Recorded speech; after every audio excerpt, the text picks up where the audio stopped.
Threatening to pull federal funding from colleges that don't respect free speech on campus. Joining us now is Emma Meshell, correspondent, director of campusreform.org. Emma, thank you so much for being here. What kind of change do you think this could bring about?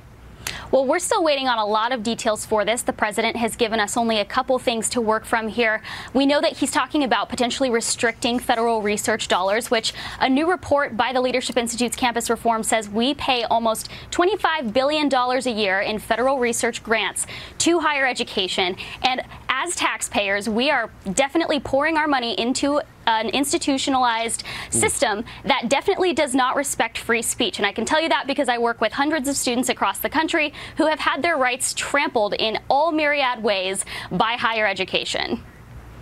Emma, question for you. It certainly is horrifying when a conservative speaker is not allowed to appear on campus and so forth, but it seems to me much more of an issue long-term is the fact that faculties are so incredibly swayed and they are leftist, basically across the country, that most are registered Democrats, etc.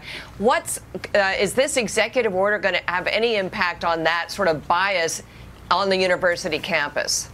Well, it's hard to know at this point, but I do believe that if the president puts an emphasis on increasing intellectual diversity on college campuses, hopefully an effect of that would be having more different viewpoints represented on campus. And we really see that things do tend to be very one-sided in higher education.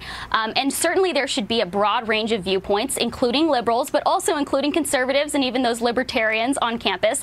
They should be able to speak and express their opinions without fear of being punched in the face or, like two people were last year at Berkeley, hit with a flagpole or pepper sprayed. Emma, do you really think an executive order can really change fairness on these campuses? And how is one going to implement this or monitor this, and who would be the ones who monitor going forward? Well, that's a great question.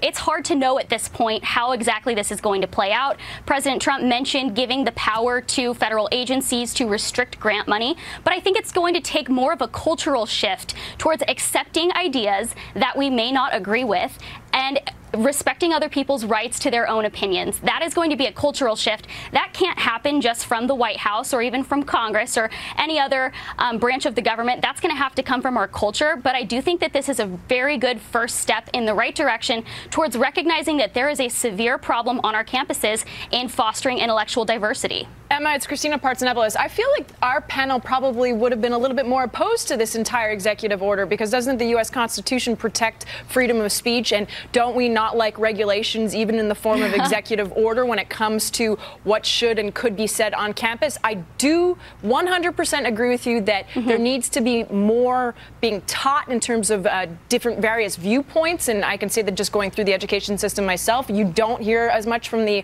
Republican point of view, the conservative point of view. But I feel like this just goes against libertarians or Republicans in general. You know, we tried this with that equal time law for television, right? Equal time for both parties. It was a complete mess. And to Christina's point, Emma, I mean, is government now going to get in the business of policing ideas? So is it like Richard Spencer's not okay, but Milo is okay? And isn't the real issue, as Gary pointed out, just getting government out of education altogether?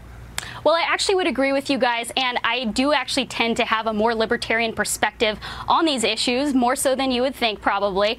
But I do think that if there's one time when it's good to have the president recognize something, it's the First Amendment of our Constitution. This is the first thing that the founders baked into the Bill of Rights, and I think, if anything, this is more than worth protecting and giving extra attention to, especially in a time when we have a long track record of students' rights being absolutely trampled by their campuses. Well, and more than their rights being trampled. Sometimes, as you mentioned before, we keep showing that video of Hayden Williams getting sucker punched in Berkeley.